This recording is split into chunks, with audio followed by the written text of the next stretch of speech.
Feudal Japan 1598. Dai knelt in the mud, his katana broken, his armor shattered, his lord dead beside him. He had lost completely. Publicly, dishonorably, every samurai code said the same thing. A warrior who fails his lord must restore honor through death. Seppuku, ritual suicide. Clean, honorable, expected. Dai placed his tanto knife against his stomach. Hand shook. One thrust and the shame would end. But then he remembered something his father told him before dying. Dai, any fool can die for honor. The true warrior lives for it. That night covered in mud and blood and shame, Dai made a choice that would define everything. He would not die, he would rise, and he would never stop rising. The samurai way isn't about never falling. It's about never staying fallen. Nanakurobi, fall 7 times, rise 8. Here's what nobody tells you about never giving up. It's not about feeling strong, about choosing to rise when you feel destroyed. The question isn't whether you'll face defeat. The question is, when defeat comes, will you rise or will you quit? Chapter 1. The Awakening. The warrior, who fell 3 months earlier, Dai had been everything a samurai should be, 24 years old, skilled with the katana, loyal to Lord Takahashi, a respected daimyo in Aizan province, perhaps too confident. His father had been a legendary warrior, Dai the Iron, they called him. He'd fought in 40 battles, never lost a duel, died with honor protecting his lord, young Daichi. Grew up in that shadow. Everyone expected him to be like his father, and Daichi believed he would be believed. He trained hard, he mastered sword forms, he studied strategy, he performed his duties flawlessly, but he'd never actually faced real battle, never been tested when death was certain, never experienced the moment when everything falls apart. That moment came on a spring morning in 1598. Lord Takahashi's forces, 300 samurai, faced an ambush by the Usugi clan. 800 warriors surrounded them in a mountain pass. No escape, no reinforcements, certain death. Dai stood beside Lord Takahashi as the enemy charged. The first clash was chaos, screaming, blood, steel on steel, men dying around him. Dai fought well initially, his training held. He cut down 3 enemies, protected his position. But then an arrow struck Lord Takahashi's horse. Lord fell. Enemy samurai swarmed. Dai rushed to protect him.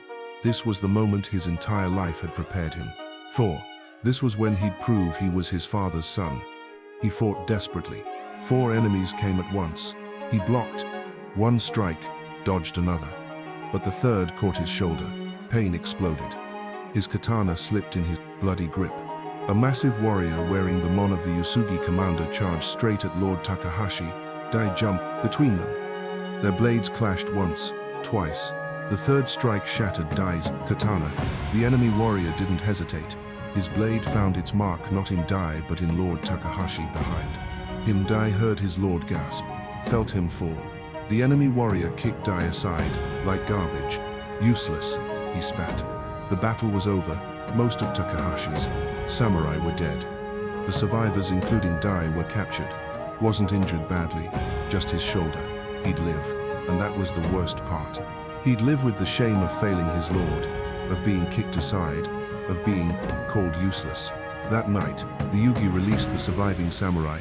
Calculated insult. Go back to your villages, tell everyone how you failed. You're not worth killing. Dai walked for 3 days back to his home village. Each step was agony, not physical pain, but shame. His father had died protecting his lord.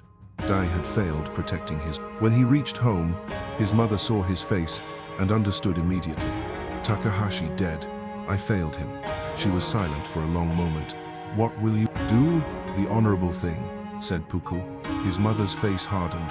Is that what your father would want? Father died with honor.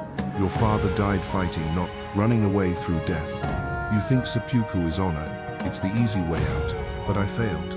So fail better next time. Rise, keep rising. That's what warriors do. But Dai couldn't hear it. The shame was too heavy, the dishonor too complete. He prepared for seppuku that night, wrote his death poem, cleaned his tanto, dressed in white, knelt in the garden, placed the blade against his stomach and couldn't do it, not because he was afraid of pain, because somewhere, deep inside a voice, maybe his father's, maybe his own, whispered, "This isn't the end, this is the beginning." He lowered the tanto, stood, walked into the night. He had no lord, no honor, no reputation, no purpose. But he was alive, and if he was alive he could rise. Chapter 2. The Principle. The Master of 7 Falls. Dai wandered for 2 weeks. No direction, no plan, just walking. Slept in forests, ate whatever he could find, avoided villages where someone might recognize him. One evening he came to a small shrine deep in the mountains. An old man sat there feeding birds, simple robes, weathered face, peaceful presence. Dai was about to walk past, but the old man spoke without looking up. "You have the walk of a defeated warrior." Dai stopped. "How did you?"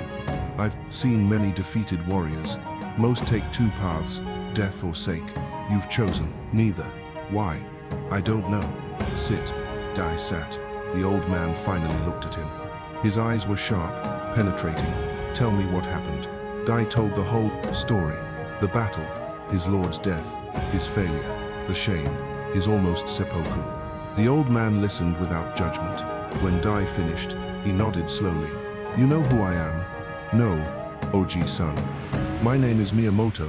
I was once called the Undefeated." Dai's eyes widened. Everyone knew that name. Miyamoto Musashi, the greatest swordsman in Japan. 60 jewels, never lost. "But that title is wrong." Miyamoto continued, "I wasn't undefeated. I was defeated many times, over 60 times in training and battles. I just never stayed defeated." He threw more seeds to the birds. "You know the difference between me and those who died in their first defeat. Stronger. No, I was more stubborn. I refused to stay fallen." Miyamoto stood, surprisingly agile for his age. "Come, I'll show you something." He led Dai to a small dojo behind the shrine. Inside on the wall was written, "Titan Dobi Batiki. Nana Kurobi Yayuki. Fall 7 times, rise 8. Miyamoto translated, "This is the only principle that matters. Not skill, not strength, not even courage. Just this. When you fall, rise. When you fall again, rise again. Keep rising until rising becomes your nature." "But I failed, my lord." "Yes, and if you die now, that failure is your final act, your legacy. Is that what you want?" Dai was silent, while Miyamoto continued, "You can rise, learn, become stronger, honor your lord not through death, but through becoming the warrior he believed you could be." "How?" "First, you must understand something about defeat." Miyamoto sat in scissor position, gestured for Dai to do the same. "Most warriors think defeat is failure. It's not. Defeat is information. It teaches you what doesn't work, what you need to improve, where you're weak. A tattle. You learned you weren't as skilled as you thought. Your katana technique wasn't sufficient. Positioning was wrong. Your awareness failed. All of this is valuable information if you rise to use it." Dai felt something shift in his chest. So my lord's death wasn't meaningless. Nothing is meaningless if you extract the lesson and rise stronger. That's how you honor the fallen, by becoming what they needed you to be. Miyamoto stood, picked up a bokken. "Now show me your stance." And in that moment, Dai's true training began. But Miyamoto did something unexpected.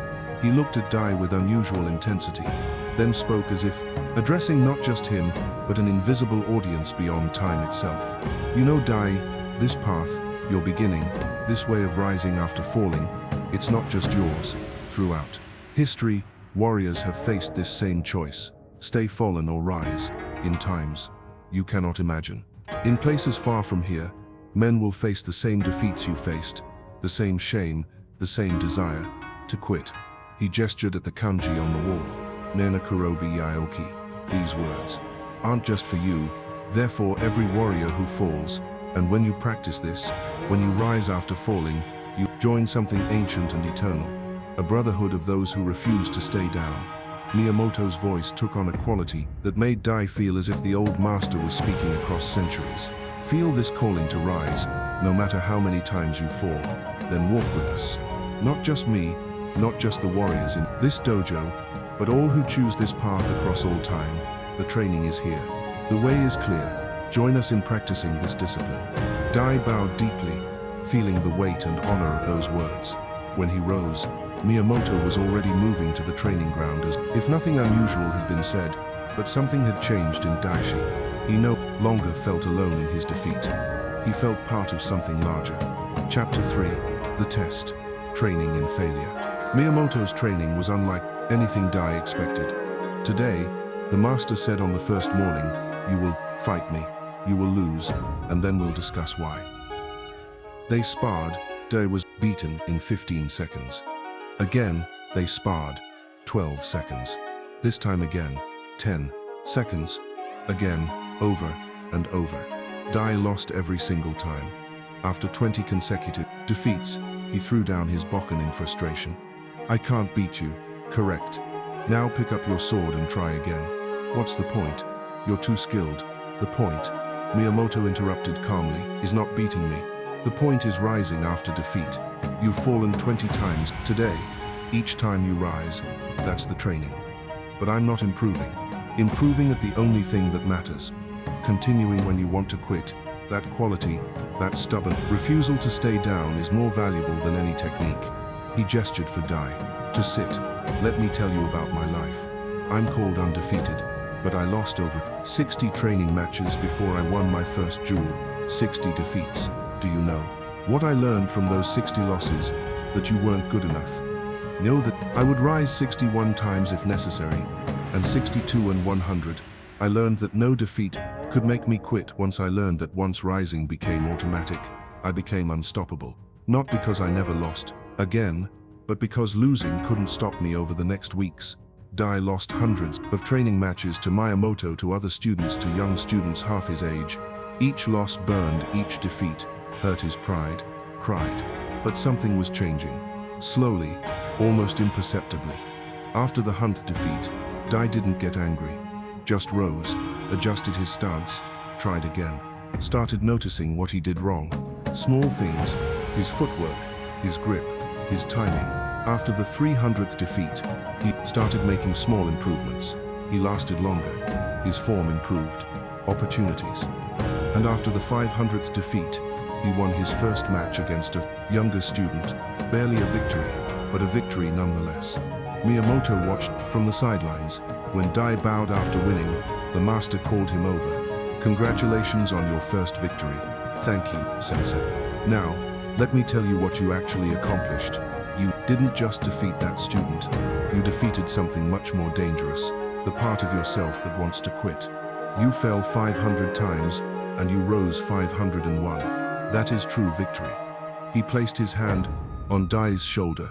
Most warriors quit after 3 defeats. 5, maybe 10. They tell themselves they're not talented enough, not skilled enough, not destined for greatness. But you've proven you can endure 500 defeats. That makes you dangerous. Why dangerous? Because now there's no number of defeats that can stop you. If you garden can rise after 500 falls, you can rise after 5,000. After 10,000, you've become what every opponent fears most, unkillable. That night, Dai understood. Miyamoto wasn't teaching him sword technique. He was teaching him how to be unbreakable. Chapter 4. Warrior Psychology. The Science of Rising. One evening, Miyamoto gathered all his students for a teaching session. He addressed Dai directly, but clearly meant the lesson for everyone. "Dai, you asked me yesterday why some warriors quit after 3 defeats while others can rise after 300. I'll explain. The psychology." He drew in the sand with a stick. "The human brain has 2 responses to repeated failure. It's called learned helplessness. When you fail repeatedly and believe there's nothing you can do to change it, your brain stops trying. You become passive. This is what happens to most people. Second response is called anti-fragility. When you fail repeatedly, but believe each failure makes you stronger, your brain adapts. It builds new neural pathways. You become more resilient with each defeat. This is what happens to warriors. Layer 1. The neuroscience of resilience. Your brain, Miyamoto explained, has a structure called the 12 amygdala that processes fear and defeat. When you lose, it screams, danger, quit, run. But you also have a prefrontal cortex that can override that fear response. Strengthen the prefrontal cortex's control. You literally rewire your brain to see defeat as temporary, not permanent. I've trained students who quit after 5 defeats, and students who can endure 500. The difference isn't talent, it's neural wiring. The ones who keep rising have trained their brains to treat defeat as information, not identity.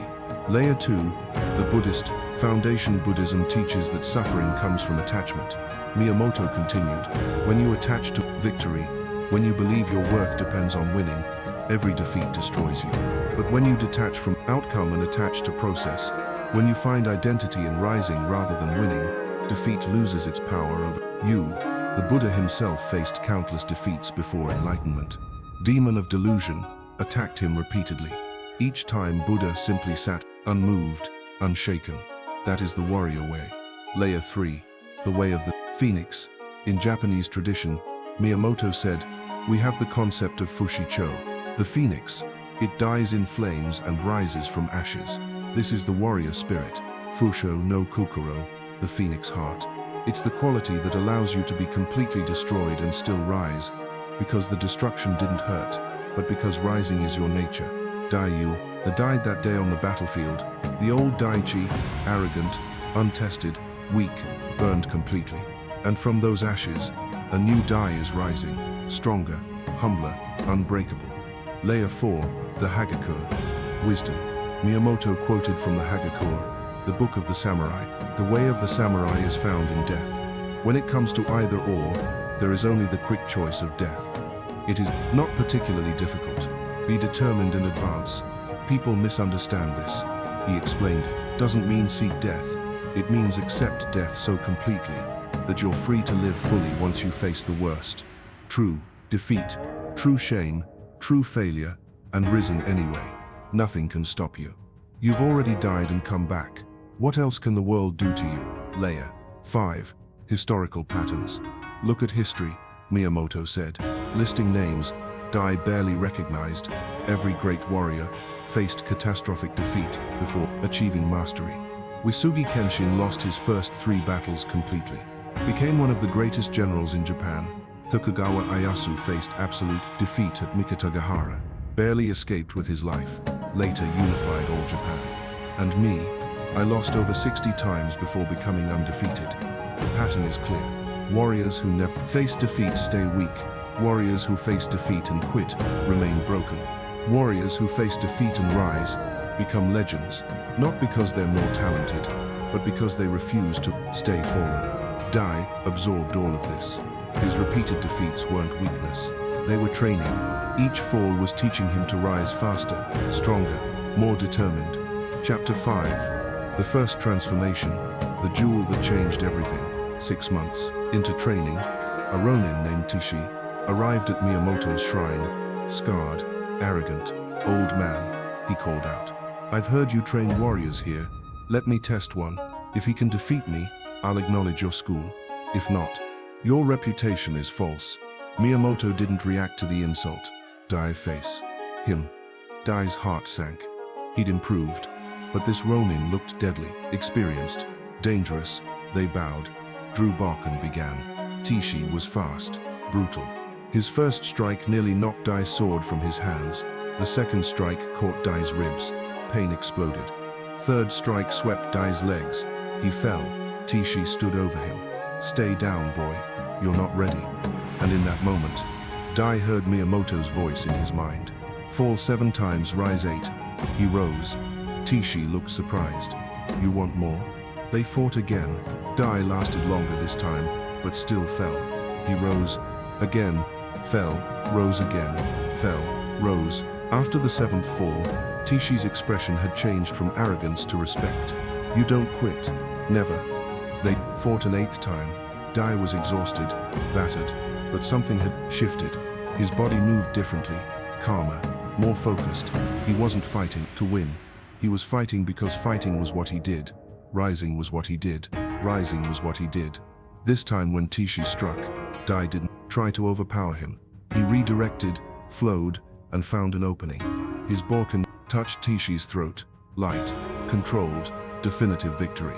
Other students erupted in cheers, but Miyamoto remained calm, walked over as both fighters bowed to each other. Tishi, Miyamoto said, you're a skilled warrior, but you've never learned to truly rise. You've avoided defeat through skill. That makes you brittle. One real defeat will break you. He turned to Dai. But this one, he's learned to fall and rise, to be broken, and rebuild. That makes him unbreakable. All your skill couldn't defeat his refusal to stay fallen. Tishi bowed deeply. I came to test your students. Instead, you've taught me. May I train here? You may. That evening, Miyamoto called Dai to the shrine. Do you understand what happened today? I won the duel. No, you won something far greater. You discovered that you can't be defeated, not because you won't fall, but because you'll always rise. That's the difference between a good warrior and a legendary one. He paused, then continued with that quality of speaking beyond the moment. And that discovery that you're unbreakable, not through strength, but through rising, connects you to something eternal. Right now, in this moment, you've joined the brotherhood of warriors who fall and rise across all time. Miyamoto looked at Dai, but seemed to see beyond him. We'll call this stubbornness. Some will call it courage. But we who walk this path know the truth. It's simply refusing to accept. Defeat is final. Choosing to rise when everything says, stay down. His voice became more direct, as if speaking to people Dai couldn't see. In meditation, Dai, you felt it, haven't you? That connection to others, on this same path, past warriors, future warriors, all choosing to rise. You're not alone in this practice. The training is here, the way is clear, and the community of those who never quit across all ages walks with you. Dai felt it. Again, that sense of being part of something larger than himself.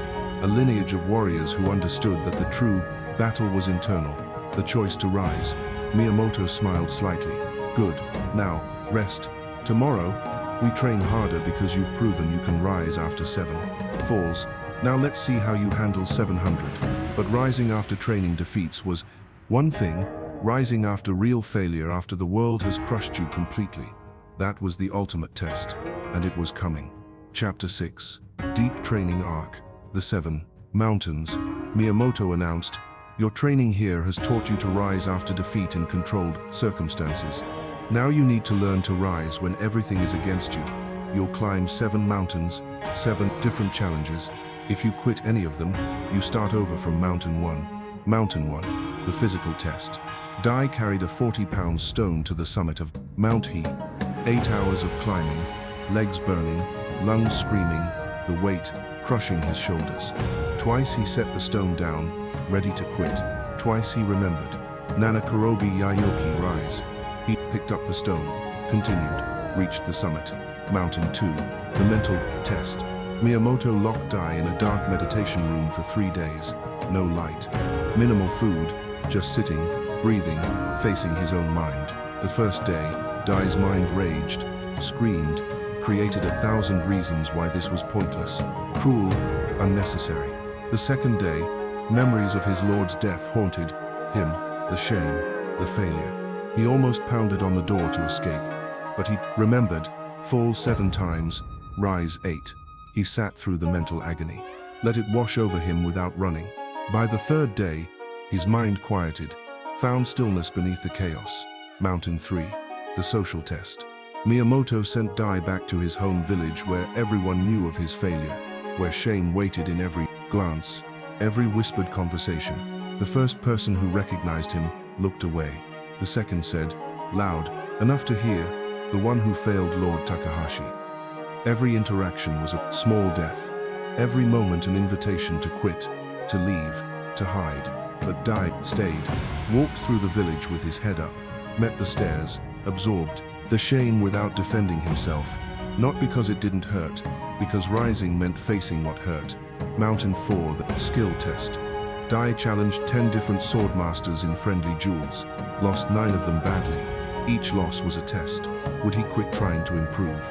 Would he decide he wasn't talented enough? He lost. He studied what went wrong. He adjusted. He tried again. By the 10th duel, he'd improved enough to fight evenly, even if he didn't win. Mountain 5, the fear test. Miyamoto took Dai to a cliff edge.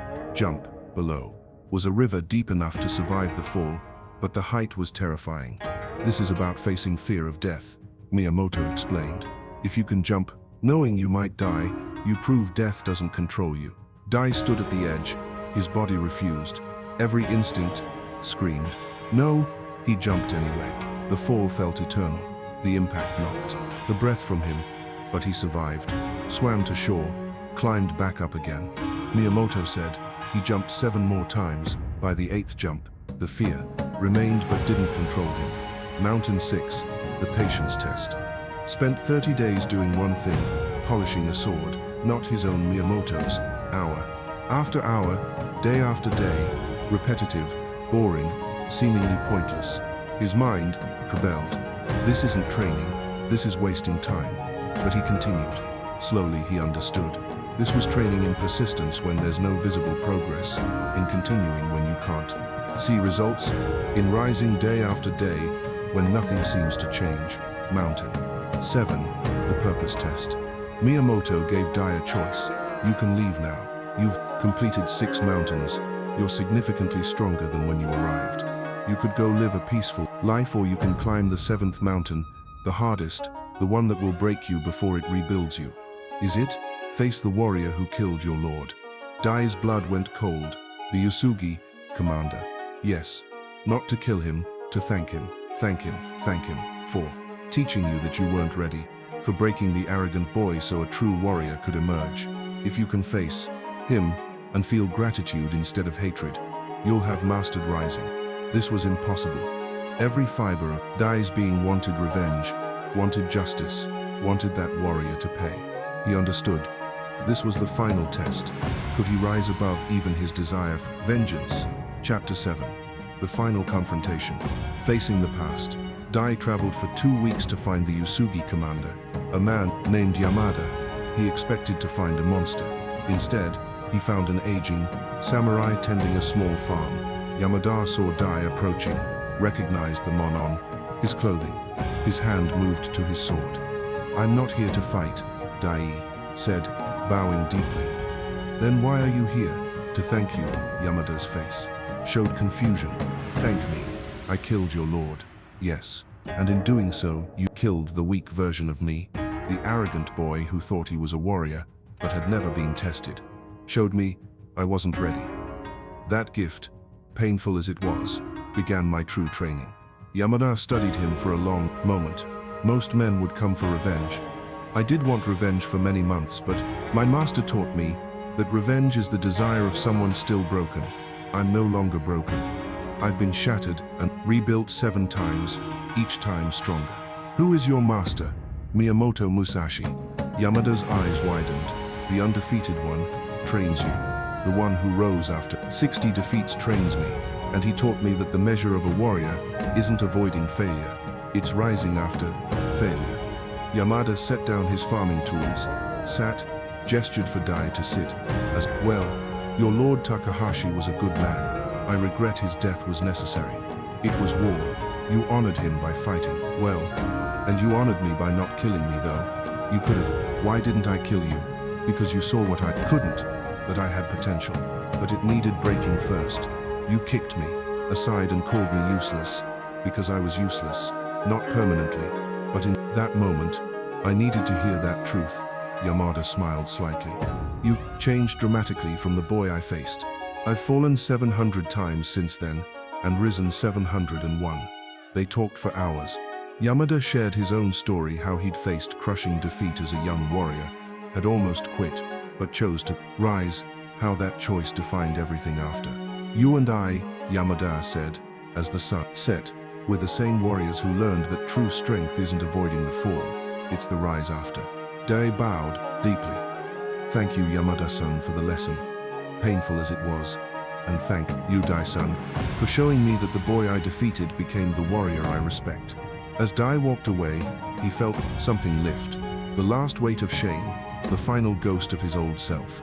He had died on that battlefield, being broken, shattered completely, and risen over and over until rising became who he was. Final reveal, the warrior truth. Dai returned to Miyamoto's shrine. Master sat in his usual spot feeding birds. You found him. I did, and bus. I thanked him, and I meant it. Miyamoto smiled. The first genuine smile Dai had ever seen on his face. Then your training is complete. Not because you've mastered the sword, because you've mastered the rise. He stood, walked to the dojo, pointed at the kanji on the wall. Batikuri, Yaoki, fall 7 times, rise 8. This isn't about the number, it's about the principle. However many times you fall, rise once more. That once more is everything.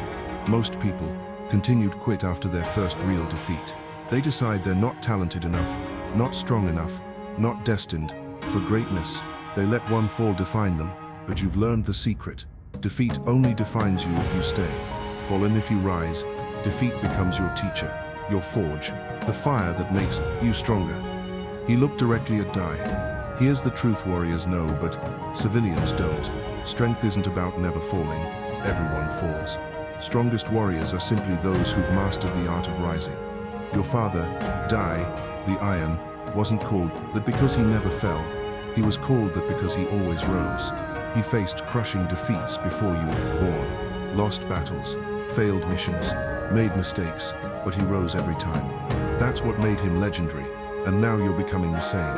Not because you're more talented than others, because you refuse to stay down. That refusal, that stubborn, relentless determination to rise is the only quality that truly matters. Miyamoto placed both hands on Dai's shoulders. You came here broken, seeking death. You leave here unbreakable, ready for life.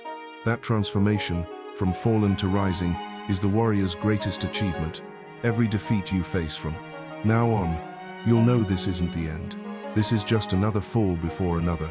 Rise, and as long as you keep rising, nothing can truly defeat you. Dai bowed deeply. Thank you, Sensei, for teaching me to rise. I didn't teach you to rise. You already had that quality inside you. I just showed you it was there. You did the hard part.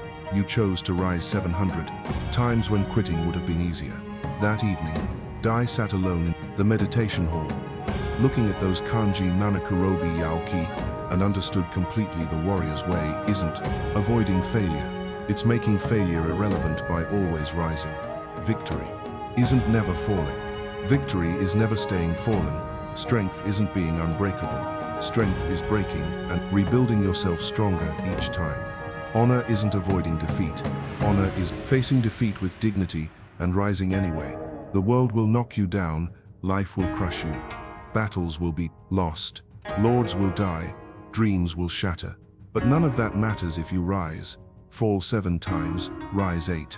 That's the only math that matters. Ending the samurai lesson 10 years later, Dai stood in his own dojo. Master, now not student. His reputation had grown not as undefeated, but as unbreakable. A young samurai knelt before him, 18 years old, eyes showing recent defeat and deep shame. Master Dai, I failed my first battle. I ran. My lord almost died because of my cowardice. I came here to learn how to restore my honor through seppuku.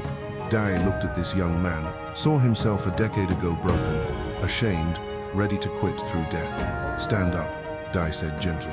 The young man stood. What's your name? Kenji. Kenji. You think seppuku will restore your honor? It's the only way. I failed. You failed once and now you want your final act to be quitting. Is that honor? Kenji looked confused. Dai walked to the wall, pointed at the kanji, tendabatsu. Nanakuryoki falls 7 times, rise 8. Do you know what this means? That you should never give up. Deeper than that, it means that falling isn't failure. Staying fallen is failure. The measure of a warrior isn't avoiding the fall. It's the rise after. He placed his hand on Kenji's shoulder, and in that moment felt the same presence he'd felt when Miyamoto taught him, as if speaking not just to this boy, but to all warriors who would ever face this moment. Kenji, listen carefully. You're standing at a crossroads. Behind you is death, quick, clean, seemingly honorable. But it's the coward's path disguised as honor. It's quitting because you fell once. Ahead of you is the warrior's path. Harder, longer, you'll fall many more times, but each time you'll rise, and each rise will make you stronger. Dai's voice took on that quality he'd heard in both Miyamoto and T-sensei, speaking across time itself. You're not alone on this path, Kenji. Throughout history, warriors have faced what you face now. The shame of defeat, the temptation to quit, and the choice to rise anyway. Gestured at the training ground where other students practiced. Look at them. Every warrior here has fallen. Some once, some are hate 100 times, but all chose to rise. That choice connects you to every warrior who ever refused to stay down, Past, present, and future warriors, walking the same path. Tai looked directly at Kenji, but his words seemed meant for more than just this one. Student, if you're ready to walk this path, to fall and rise, to break and rebuild, to face defeat after defeat, until nothing can keep you down, then training begins now. Not tomorrow now, join us, not just in this dojo, but in the eternal brotherhood of warriors who never quit. The choice is yours. Die once and be forgotten, or rise repeatedly and become unbreakable. Choose the rise, always choose the rise. Kenji's eyes filled with tears, but he stood straighter. I choose to rise, master. Good. The Dai handed him a bokken. Then we begin. Today you'll fall 10 times and you'll rise 11. Tomorrow 20. Falls and 21 rises. Well, continue and rises, well, continue, until falling becomes as natural as breathing, and rising becomes automatic. He called to the other students. Everyone, this is Kenji. Today he joins the brotherhood of those who rise. Welcome him. The students bowed. Kenji bowed back, tears streaming, but determination burning in his eyes. Watched him take his place on the training ground, and thought of Miyamoto, of Yamada, of his father, all warriors, who'd learned the same lesson. You don't need to be the strongest to become unbreakable. You just need to rise one more time than you fall. Fall 7 times, rise 8. That's the warrior way. That's the only way. The warrior who never quits life will knock you down, repeatedly, brutally, unfairly. You will fail. You will lose. You will face moments when giving up seems like the only logical choice. But you're a warrior, and warriors don't stay fallen. Fall 7 times, rise 8. Not because it's easy, because it's who you are. Walk with presence, rise with purpose, become unbreakable.